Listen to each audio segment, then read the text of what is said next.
অংশ জুড়ে, এবং এটির উৎপত্তিস্থল হয়তো আমরা কিছুক্ষণের মধ্যেই জানানোর চেষ্টা করছি। যারা এখন পর্যন্ত যুক্ত হয়েছেন যুগান্তরে, আমরা জানানোর চেষ্টা করছি রাজধানীতে শক্তিশালী কিন্তু ভূমিকম্প আঘাত করেছে। সেই ভূমিকম্পের উৎপত্তিস্থল আমরা এখনও সুনির্দিষ্টভাবে জানতে পারিনি, সব আমরা সেই জেনে আপনাদের জানার চেষ্টা করছি। তবে এখন পর্যন্ত পাওয়া তথ্য মতে তাৎক্ষণিক কিন্তু কোনো ক্ষয়ক্ষতির তথ্য আমরা এখনও পর্যন্ত পাইনি। তবে মানুষ কিন্তু এখনও আতঙ্কগ্রস্ত। আপনারা দেখছেন যে মানুষ তারা কিন্তু এই এখন রাস্তা কিন্তু অবস্থান করছে। তারা অনেকটা বা এত জোরে তীব্র বেগে হয়েছে যে মানুষ কিন্তু ভয়ে তারা রাস্তা বাড়িঘর ছেড়ে কিন্তু রাস্তায় অবস্থান নিচ্ছে। তবে এখন পর্যন্ত পাওয়া তথ্য মতে 5.2 মাত্রার ভূমিকম্প ও রিখটার স্কেলে 5.2 মাত্রার ভূমিকম্প হয়েছে বলে জানতে পেরেছি।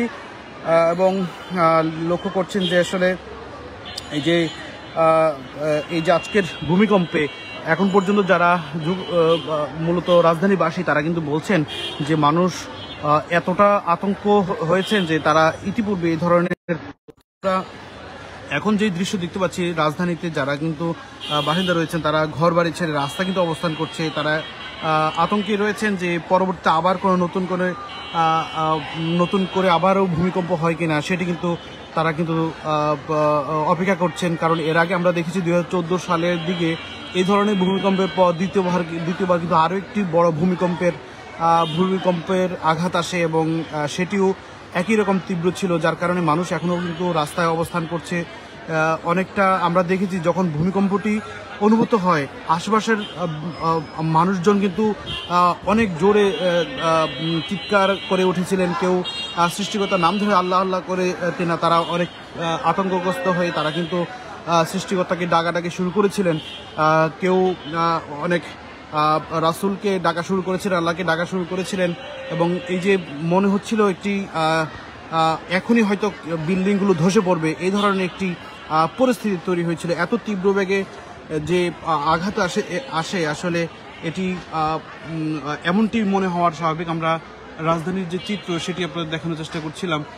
এই মুহূর্তে মিরপুরের পরিস্থিতি অনেকে কিন্তু আমরা যখন দেখেছি যে তীব্র বেগে যখন আঘাত আসে সেই সময় মানুষ অনেকটা চিৎকার করে উঠেছিলেন। কেউ নিজ নিজ অবস্থান থেকে অনেকটা দূরে সরে যাওয়ার চেষ্টা করেছিলেন, আসলে কে কোন দিকে যাবে সেটি আসলে দিক বিদিক ছোটাছুটি শুরু করেছিলেন।